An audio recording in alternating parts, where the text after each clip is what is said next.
Viewer discretion is advised.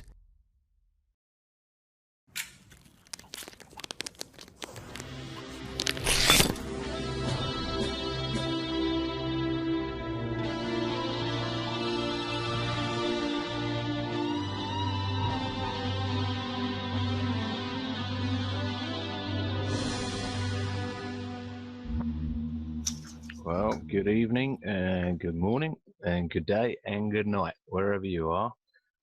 You're listening now on the 24th of October 2016. You're listening to Irm Media. I'm getting some great feedback here, which is nice just to know that someone's listening.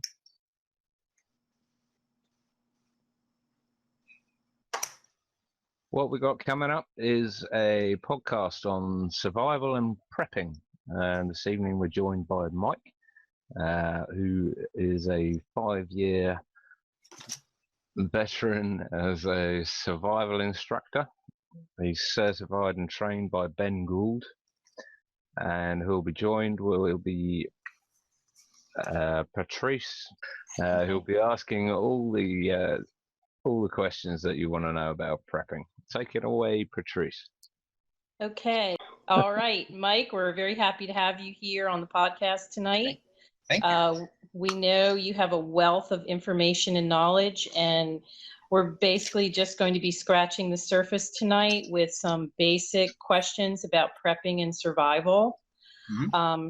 Perhaps we'll have you back again to flush out some of these topics in greater detail. Mm-hmm. But for now, we just kind of want to do an overview on some of these questions that people that either have not begun prepping or know they need to prep or have questions about survival techniques should the need arise.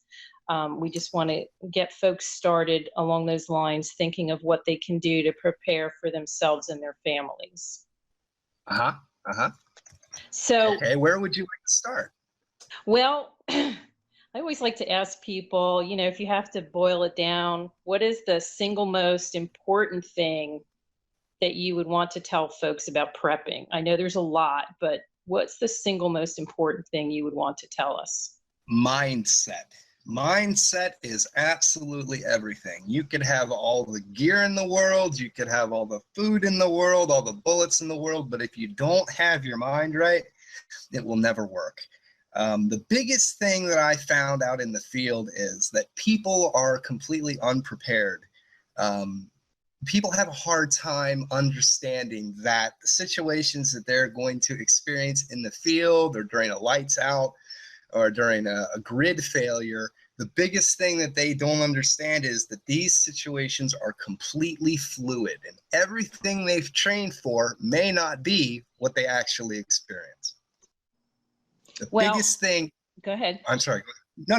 It's really prepping and survivalism is about experience and kit and emotion management. So the way that I see it and the way that I've trained others is to try to think and prepare for everything, but not being so anal that you get locked into one way of thinking. That's the first is, of course, mindset. And that being said, it sounds like there are so many potential situations and scenarios that could happen, which is one of my other questions further down on my list, but we'll talk about it now. Mm-hmm. Give us an idea of maybe the top 5 or so potential scenarios. You mentioned a grid going down, or, you know, tell us what are some things, you know, that you think about that might happen that we can try to prepare for? It's a great question. That's a really good question. Considering the events of recent, I would think the biggest danger that people are going to face, let's see, 5 issues is going to be a grid failure, the internet being locked down, major disasters like storms, earthquakes, and then you have terrorism and then war. Okay. Those are the big ones that I like to think about on a daily basis. And what are you referring to that happened recently for our listeners that may not have been aware of what was going on a day or two ago? Right. What most people don't understand is many of the things that we enjoy today come through the power of the internet. And there was a massive attack on the West Coast and the Northeast that knocked out phones, that knocked out the internet. People couldn't connect, and that was a serious problem for some people. They could not get information as to what was happening. And so again, we're right back to, a grid failure, of course. And a lot of people were not even mindful of that happening, or just thought it was a glitch in a website they tried to visit. I know Twitter was down. I think I tried to go to Amazon.com. I couldn't get on Amazon.com. A local car website I couldn't get on, like a used car lot website. So people might have thought it was isolated. They maybe didn't realize what was going on. Mm-hmm, mm-hmm. And isn't that ironic? Because if a collapse happens or a war starts, most people are going to be like, well, what the hell happened? And that's where people that are prepping and understand survivalism are going to thrive when the others are in pain. And, right. And that's the big message of survivalism is if you do not prepare, it's going to cost you later. Right. And folks, need to be aware of what's going on and what could possibly come on down the road like that. Like, to me, when that happened, it was like a test. Okay, let's see how people react. Yeah, they didn't even realize what was going on. That's what I think. But we know what's going on. Okay. Now, when things happen and things are scarce and things are not on the shelves in the store anymore, we think about a potential barter situation where, yes. I may have coffee and you have cigarettes and I'm, a cigarette addict. So let's swap. So what are the best things to have on hand for barter purposes? I know I've done a little prepping myself regarding that. So why don't you give us your take on that? Well, that's another great question. I always suggest is to have vice items. This is alcohol, cigarettes. Coffee is another big one. Everybody in this country drinks coffee, and when it's gone, they'll pay high dollar or they will barter for whatever that you have. Exactly, it's a stimulant. Mm-hmm. I would suggest any kind of a vice object you have is good, and especially a vice object that you don't partake in. So, for example, you may not partake in drinking, but having booze around the house is always a great bartering tool.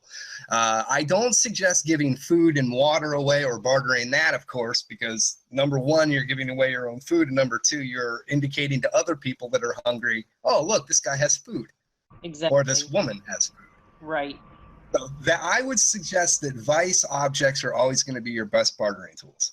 What about things like over-the-counter medications? That's another big problem. You may need that yourself, and this brings up Sunny point number 2 is that people. There's a lot of people in this country on psych medication, and when they don't have it anymore, one of the biggest withdrawal symptoms of these drugs is psychosis. So that's another thing that you're going to have to watch out for during a collapse. That can cause bedlam and anarchy very quickly. Yeah. Do you know how the government is preparing for quote unquote zombies? Mm-hmm. Those are the zombies, people that are going psychotic because they don't have lithium or anything like that. I would suggest that you keep Tylenol and meds for yourself, unless it's an extreme situation and you need something to barter with. Okay. All right. Moving on. What about, now, this is a personal question for me as well. What about firearms? I've considered purchasing a gun many different times. I'm a single woman, so, I need to, protect myself and my daughter. But I really don't like the idea of getting a gun. I just can't, I can't bring myself to do it. But I do know there are other self-defense tools out there. And so what is your expert advice on what I should get versus having a gun? Because I really don't want to have a gun. Okay. If you don't want to, well, first of all, you have to think about one major thing is eventually you're going to run out of bullets. eventually you're not going to have any bullets left. Right. That could That's be a a very problem. good point. I never thought of that. What if you run out You're of eventually bullets? going to run out of bullets. Exactly. Then it's going to do you no good. Exactly. And I would suggest if you really need a gun, I would go for a shotgun, and I'll tell you why. The shotgun's not going to blast a hole in another side of a room where your daughter could be hiding or something like that. And secondly, shotguns are great for hunting, which in a collapse scenario you will be doing if you're not prepared. For defense, I try to teach my students to avoid conflict, because conflict in a collapse is a bad deal. But if you're going to go for a weapon, go for something lightweight, something that you can defend yourself with, and something that you can hunt with. But not so powerful that if you fire a round off in the house, it goes completely through every wall of the house. Okay, so what about like knives or pepper spray or those alternative types of self-defense tools? Absolutely. Another great thing that's out there right now, that you have extremely bright flashlights that can actually blind someone, and those are yeah, great. those are good. Yeah, those are wonderful. Another good thing is air horns. I've heard of stories of people scaring off attackers with very loud sounds. Oh, I like that. Tasers will great. work. A taser is another great object. And one thing that most people don't really consider is bear mace. Bear mace is much stronger than regular mace. It has a higher concentration of chemicals, and it can do the job from 30 feet away. Wow, that's even better than what do they say to use? Wasp spray? No, you want to go for bear spray, because again, Okay. it creates a massive cloud of this capsium material, and it will do some damage. It will do damage. That piece of information right there was worth the price of admission for everyone that's listening. I really like that idea. How hard is that to get? You have to get it on the internet? No, you can go to any outdoor store, and they have these massive cans. You can get them for $10-15. You're kidding. Bear mace. No, I never heard of it before. Go to the store.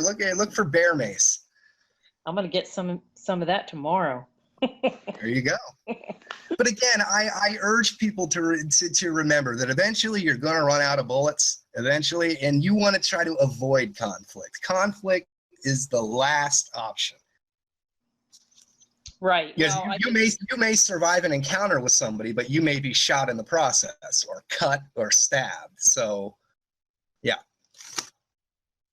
So when we're talking about the difference between bugging out or staying in and defending, what if we are staying in and defending, so to speak? What are some behaviors that we should avoid or do that will not call attention to us having food or being a place that, should be raided? Outstanding question. The one thing that I always tell people when they're prepping is to hide food in the most obvious places. If you're looking to not call attention to yourself, keep your lights on all day, all night long, but make sure you're there. Just make sure that nobody sees you. Like, don't go outside on your deck and start cooking whatever it is that you have. Do most of the things that you do in the house. Okay. As for when to go on to the move, that's really a personal decision. If you're running out of food, if you're running out of water, you may not have a choice. But the problem is if you go out on your own, off just as easily as you could die from starvation. So again, movement really comes down to if you have to move, or there's a situation that forces you to move, and then we get into bug out bags and the packing. I don't know, does that answer your question? Or yeah, give me a scenario of me having to move or making a decision to move. If you feel like your life is in immediate danger, or if you're starving, or if someone is seriously injured, that would be, a case where you're gonna have to get out, or you're being overrun by angry people that are hungry. again, it's a very personal choice for people, and I say do what you can, you know, in your home until you have to bug out. Do what you can in your home until you have to bug out. Absolutely, absolutely. And again, remember, your power is in numbers. The problem with that is now not only do you have to manage yourself, but you have to manage other people as well. Again, very personal choice. So when you say your power is in numbers, what do you mean by that? 2 or 3 people that are trying to break into your home for food and water will quickly find out that if you have 5 people, 6 people in your house, you know, you're going to be much safer in that regard. Oh, so you're outnumbered, and they're outnumbered in that scenario. That's correct. Okay. Right. Okay, very good. Because again, hungry, terrified people will do unbelievable things to get what you have. This is another big thing that I tell people: do not publicly, online, don't go onto Twitter, don't go anywhere and be proud of all the things that you have acquired, because people will know where you are. Absolutely. Yeah, that would be foolish to do that. Absolutely. But people do it. So you said to hide food in obvious places. What do you mean by that? Okay. Yeah, some houses have crawl spaces. Good place to store food. Other, you know, a chimney is another good hiding spot that I've seen people store food in. Anywhere where, you know, if somebody comes in and they're hungry, they're only going to have a quick look around. If your walls are bare, if your cupboards are bare, move on. And they're not going to tear apart the entire house looking for something. Okay, so you want the appearance to be that you're out of food. Exactly. Okay. That's exactly right. Okay. Well, that's very good advice, because probably most people wouldn't think to do that. So no, I mean, when you have people that are really hungry, possibly psychotic, haven't had water in a couple days, they're going to move quickly, and they're going to move fast through the house. They're not going to take time to tear apart the house. Okay, good. All right. Speaking of people that are thirsty and water, I mean, that's like a primary survival item. We all need water. And I always hear people saying, you know, make sure you have a lot of water, and there's different ways to stockpile water. So what are your thoughts on the best ways to stockpile water? And also, do you have any thoughts on water filters that you like?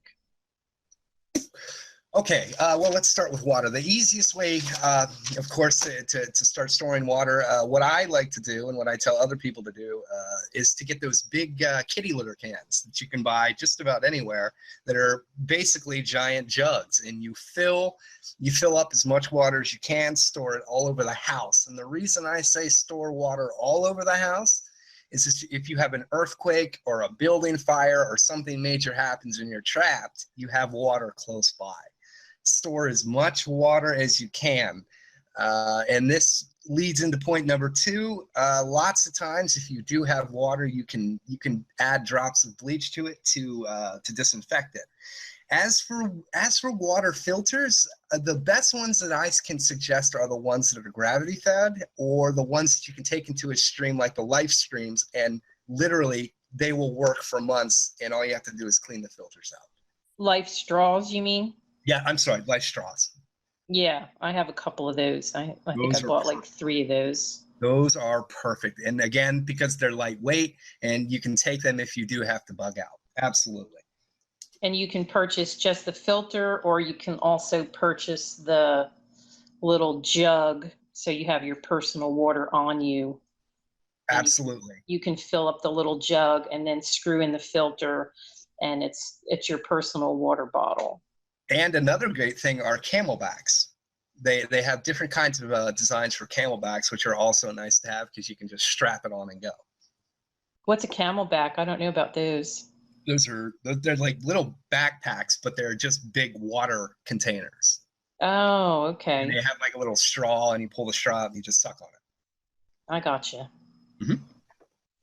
Okay, so we're moving right along. We're covering a lot of stuff in a little bit of time. You're doing great, Mike. This is all really good information. Thank you. Okay, so let me look at my list here. What are the top 10 things people should purchase and have on hand for when the you-know-what hits the fan? Oh, top 10. Okay. Well, Because there's so many different lists of things that you should have and buy and have on hand. And I would like your personal top best things that you would suggest. well, of course, there's food, there's water, there's medication. Well, let's back up. Let's back up on the food. Are you talking regular pantry staples? Are you talking survival food? What do you suggest there? Pantry staples are the best. Canned foods are an excellent choice because considering their weight, they're lightweight for what they are. Any foods high in calories is good because, again, in a collapse scenario, you're going to be moving and doing all kinds of different things, and you want to be able to maintain a pretty good intake of calories. So canned fruit, canned fruits are great. vegetables, because vegetables don't have a lot of calories. Or any kind of foods that are, again, high in calories, and we're also talking fruits and vegetables. That's always high in protein is good too, right? Absolutely. And then MREs are designed specifically for the correct amount of calories and carbohydrates and salts. Those are great to have. And MRE stands for meals ready to eat. Okay. Where can we get those?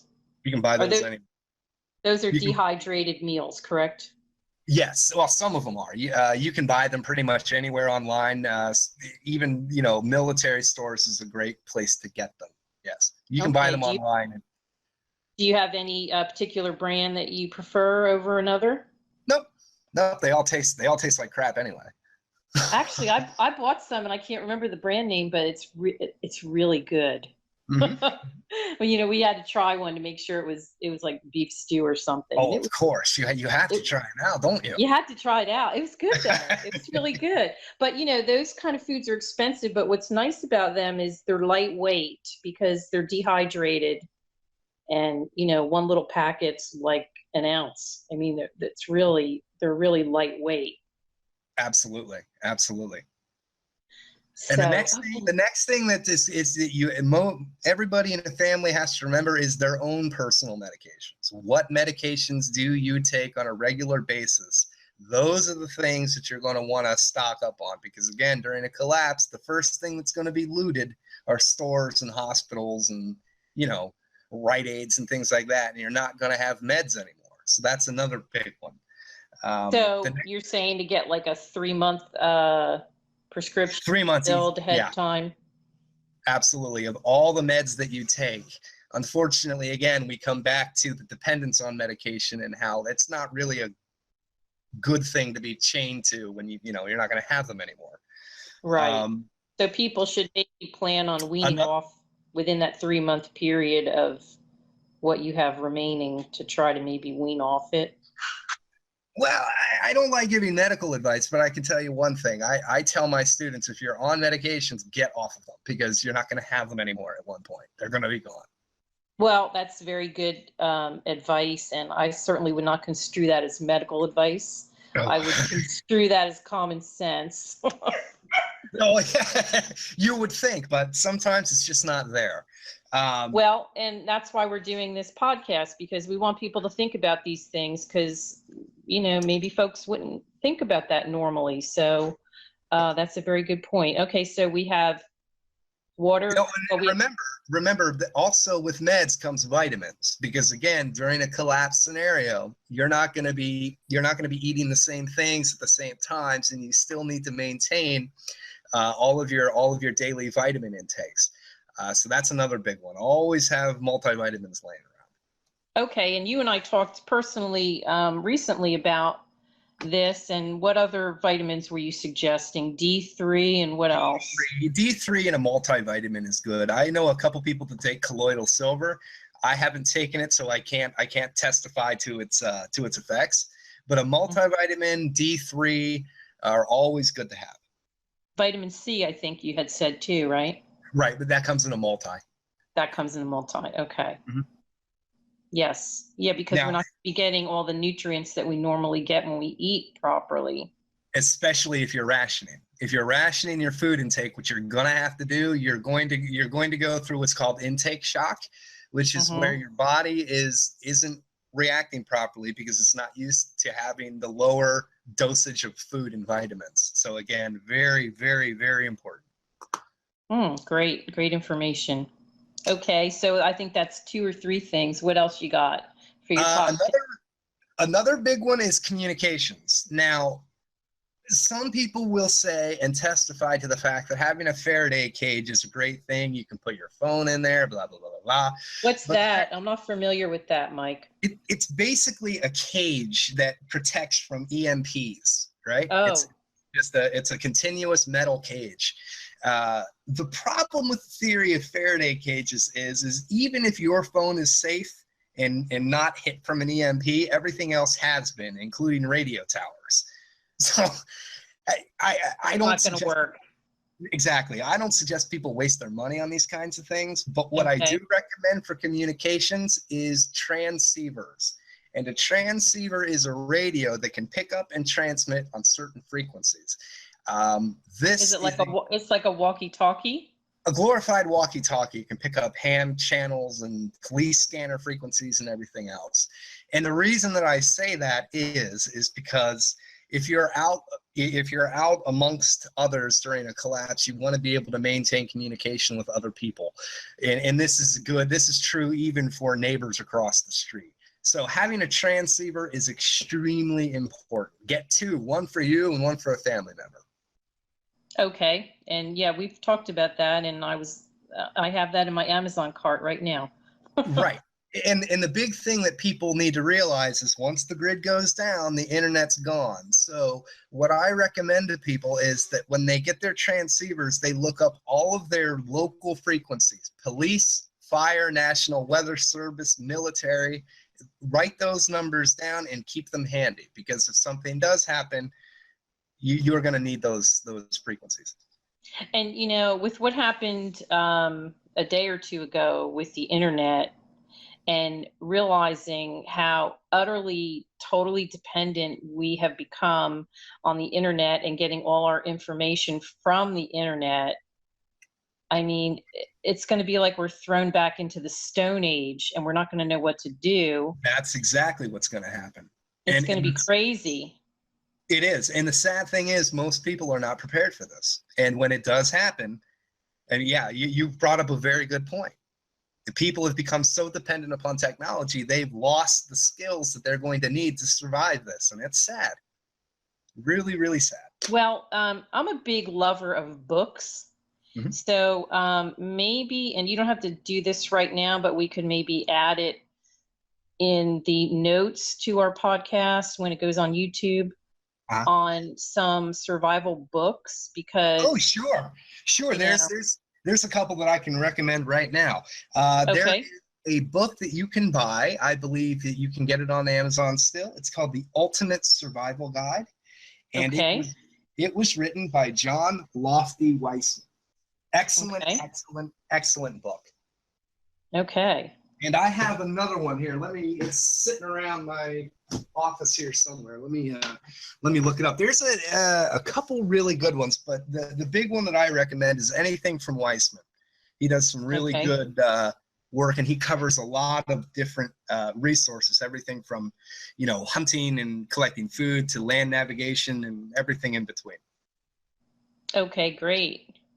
And then I promise I will get you the name of the second book before the end of this podcast. So. Okay, that sounds good. I mean, because people are just not going to know what to do when the internet goes down. I think it would be good to have an emergency plan like they tell you to do in school, if, like they do the fire drills, Mm-hmm. We should have a plan. Like I've told my daughter, if anything happens and the cell phones are not working and communication is down, we meet at the house. I mean, that sounds like, common sense, but if it's not said beforehand, how would we find each other? This is a very, and again, this is why I say if you have a radio on you, you can communicate. And that's a very good point, is to always have a point. Preferably you meet at a house or at a spot close to your home. Again, during a collapse, you don't want to be outside because that's where all the hungry people are going to be. Right. Very, very, very good point. So you're saying to purchase the transceivers and keep them like on you at all times, like my daughter should keep hers in the car. Absolutely. Just make sure that you have a nice consistent charge. Make sure that those suckers are charged up all the time. Okay, so they're battery and they need to be recharged like a cell phone? Yeah, most of them are LiPo batteries. It's a lithium polymer battery. And when you get these transceivers, they'll usually come with a charger. Okay, but if the electric's out, what's the alternative? The alternative is to get a solar charger. A solar charger. I think I have one of those. I have some kind of charger. Yeah, I think it's a solar charger. If the power is completely out, those transceivers are only going to work till the charge dies. So right. Again, you have a limited capacity if you have a lights out. So yeah. Right. Okay. All right, good. What else is on your top 10 list of things that we must have? Oh, okay. Another, obviously a cell phone. That's gonna be a major one because again, you're gonna have I would assume again, assumptions are bad, but as long as you have a connection with your phone, you can call and get information. Right. How many is that now? Is that like 6 or 7? You're maybe up at about 5 or 6. 5 or 6. And again, having a personal defense weapon of some kind is extremely important, even if it's bear mace. Okay. And again, your next resource is to always have survival books with you. Do not think you know everything. Go out, get a couple books and store them in your pack or in your home or wherever. That is going to be the resource that you are going to need. Okay, so that should be in the bug out bag. Oh yeah, absolutely, yeah. You don't go anywhere without that thing. Okay. The next big thing to have on your list, of course, are knives. Knives are going to be extremely important, not for killing people or anything like that, but you're going to need a knife for hunting, very possibly. You're going to need it for cutting things, and so having a fixed blade, at least 3 to 4 inches long, is always recommended. 3 to 4 inches. Okay. At least, yeah. Yep. Okay. And would you put a bug out bag as one of those top 10 things? Because if you would, I have a spin-off question on what we should put in the bug out bag. And it all depends on what your mindset is. If you're going for a prep and a defense kind of scenario, a bug out bag is good, but you're not going to leave anyway. Using a bug out bag or even say a full pack is more for those that have to move or want to move. Well, and we should all be prepared in case that happens to any of us. Absolutely. Oh, absolutely. Right? Yeah. I mean, you obviously want to stay if you can, but if you have to go, you want the bag prepared. You want it ready to go. Yep. And then, of course, with that comes the question of protection. What I keep in my bag is a small 3-season tent that only weighs a pound or 2. This comes back to the fact that if you do have to move and you are out on your own or you have another person, you don't want to have to build a shelter unless you absolutely have to. And having a lightweight, small 3-season tent is the best way to go. Are those easily found on the internet? I've never heard of a tent that light. Oh, yes. You can find them. Just type into Amazon or Google lightweight backpacking tent. Oh, okay. Very good. Because I've seen a lot of different information about what to put in the bug out bag. And that's a whole other episode in and of itself. The more I watch, the more confused I am on what I really need to put in there. It all sounds so good, and you only have this, backpack sized thing. And so your advice regarding that would be valuable. Okay, well, depending on the size of your bug out bag and depending on the time of year and where you're going, of course you want to have at least 3 days of canned food in your pack at all times. Stuff that you don't have to cook to eat. Anything canned, generally you don't have to cook. You can eat it cold. That's always a good thing. Okay. Is another one. Having, of course, a knife, a compass, a GPS is always good. A notebook for field notes is also highly recommended. A flashlight, batteries, we could go on for hours. A GPS, what do you mean by that? A handheld GPS unit. They usually run anywhere from about $60 to $120, and they can run for a very long time just on 2 AA batteries. Oh, okay. Yep. See, so we're so dependent on our phones and the internet, and that would take the place of the GPS on the phone. There you go. That's right. Assuming for a moment that the towers are up, you know, to get a signal. But yeah, it's always a good thing to get a signal, right? Bug out bag, you should also take all your personal medications that you might need. You don't want to leave the house without lithium or whatever it is that you take, heart medications, whatever it may be. Okay. What about trying to stuff a sleeping bag in there? If you can, the one thing that I recommend to people is that whenever you're creating a bug out bag, roll your clothes and secure it, and secure those rolled up clothes with paracord, because again, if you're on the move, paracord you're going to need. It's paracord is basically parachute cord that can be Okay. And you can use this paracord, for, you know, for cutting off an injury or tying something down, whatever you might need. So have at least 2 days, I'd say 2 to 3 days worth of clothes, a couple pair of jeans rolled up real tightly, shirts rolled up inside the jeans. You get the idea. Okay. How about bug spray? Bug spray, again, it depends on where you are in the country. It depends on the time of year. You know, in the Northeast, you're not going to have bugs in the middle of winter, but that may not be true for somebody in the South. So it really depends upon where you're at. Okay. So would it be helpful to maybe Google bug out bag for the Southeast, for instance, where I may be? And another thing, that may be more specific to my region. Exactly, because the same conditions that I experience up here, you may not experience down there. Oh, they'd be totally different. Yeah. Absolutely. And in your bug out bag, of course, you're going to want all of your survival books. Of course, you're going to want to have money in your pack as well, along with a small medical kit. Oh, yes, first aid kit. Yes, that's important. Yes. Yep. This is all really good information, Mike. I hope our listeners are taking notes. Well, again, I would think that anybody that tunes into this is pretty much prepped and ready to go anyway. Well, and hopefully they'll share it with people that maybe aren't. And so I may be asking you some elementary questions and you may think I already know the answer, but I'm asking so people, you know, can get the benefit of your answer. There's no such thing as a stupid question. Except the one that's not asked. Exactly. And again, bug out bags, I know I'm going to get a rash because I didn't add this or add that. It all depends on your personal situation. Some people say you can't have this in a bug out bag, and other people say, well, you need to have it. So yeah, if you Google bug out bag, you'll get a bunch of results.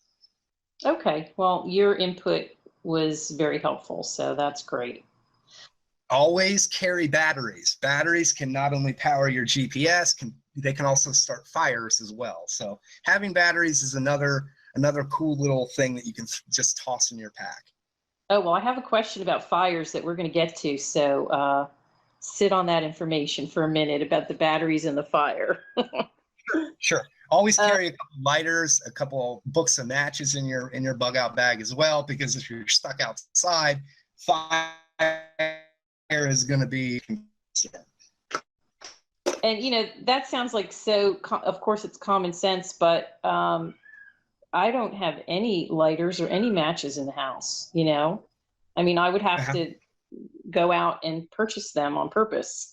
You'd have to go out and face the other people looking for food and water. Right. So, okay. Couple more things maybe to round out your top 10. Sure. Okay. Well, another, again, having some kind of weapon or something in your possession that you can use is always very good. Okay. Another thing, let me see here. Another, how many is that now? We're at I just want to make sure I'm not myself. I've not been taking notes because I'm just so interested in your answers, and I'm trying to stay on point. Okay. So you're probably at about 8 or 9, maybe. I mean, you're rounded out right there. You're pretty much ready to go. Again, another thing to have in your pack, of course, is water purification tablets, and that would be part of my top 10 because, again, if you're out in the field collecting water and you can't make a fire, you're going to need to, of course, disinfect the water that you're drinking. So that's another big one. That's water, like if you're not using a life straw or something like that. Exactly. If you're stuck out there, yeah. And those are usually in a size where you would put it in a gallon of water, or do they come in different sizes? Type of tablets that you're buying. I suggest that you buy anything that you're going to use to purify water. You're going to want to buy from a legitimate store, because if you end up going to like a military surplus store, lots of times those pills are expired, and you don't want to be using expired for sanitizing water. So where's the best place to get them? Amazon usually holds a couple different reputable places. Just take a look at the, lots of times they'll even have expiration dates on the lots. So okay. That way. Okay. See, I wouldn't have thought of that. I've heard of them before, but it would have slipped my mind. And another great thing to have with you is bartering, things. Again, cigarettes are great. A couple packs of smokes, will always get you far. Well, and I had purchased some like generic Benadryl and generic ibuprofen. And somebody was saying, put them in little baggies in like packs of 10 or 20. Like, don't barter the whole thing away. Make up little barter packages, Barter things that you don't use. That's the best, because I don't use any of it. Yeah. You're not going to use it anyway, right? Right, exactly. There you go. So, and purchase things that are, that kind of stuff's cheap, like at Walmart or even the dollar store. And, you could be investing, $10 in over-the-counter drugs that you don't need or use. And you could barter something that your family really needs with it. That's right. Yep. Wow, we're really going back to the Stone Age if we're going to be bartering. Well, and that's the thing, people think we're in this land of the free, home of the brave. And, that this kind of thing isn't going to happen here in America. And, people like you and me and a lot of our listeners kind of realize that, this could happen here. Not only could, but it probably will. It will. The economy is going south bad. The economy is not looking good at all. And like I said, considering how shocked people were with the cyber attack, who's not to say tomorrow they shut everything down? And that's I don't even think people were shocked about that. That's the shocking thing about it to me. They weren't shocked. Well, again, they will be. And I talked to some people. I'm like, oh, you heard about the website? No. Nobody knew that day. They didn't know what I was talking about. Well, and again, this is why I say to your listeners, at least they're thinking ahead, because again, it's going to be the rules of the jungle, and the rules of the jungle are ugly. So, do you think they were doing that cyber attack as a test? And what's the official narrative coming from the government on what that was? The government right now, they're investigating it. Personally, I think, yet again, we're just being prepared for a major, major event. As to what that may be, I can't speculate, but I have a couple ideas. And again, I think they're getting ready to bring it down. So you think that's their preferred weapon of choice, is bringing down the grid? Yep, I think, because again, I mean, this comes back to what we were talking about earlier. Most 99% of people are not prepared for this. They aren't. Most people, and this is a statistical fact, most people don't have more than 3 days of food in their house. Wow, and those are the prepared people. Far. And if the electric goes out and that most of that food's in the fridge, you have to eat it in a day. That's right. I can give you some practical experiences, and this really did happen. About 15 years ago, the northeastern grid went out, and I was in the Midwest, and it hit all the way out there, and we were without lights, without power for 2 weeks. Oh my God. It was bad, and nobody was ready for it. It was amazing. All of a sudden, everything shut down, right? And I walked outside, and there were people like zombies just staring into the air. Oh my gosh. And it was like nobody knew what was going on. And this was 15 years ago. Yeah, this was during the northeastern blackout. If you Google it, it pretty much shut down the entire Northeast. Wow. Yep. Well, I know living in Florida like I do, we've had our share of hurricanes since I've been living here. And I guess it was in 2004 when all those hurricanes came through. We lost power each time. And I can tell you, by the time the third one hit and we lost power for the third time in a row, and we're talking 7, 8, 9, 10 days at a clip each time. It was brutal. Plus it was like in the middle of summer, so it's hot. You have no air conditioning. And I'm glad you brought that up, because here is a big thing that most people don't even realize about their own bodies. And this is going out to your listeners that live in the South or live in hot areas. At nighttime, your body rests and cools down, right? I mean, that's the whole point of resting.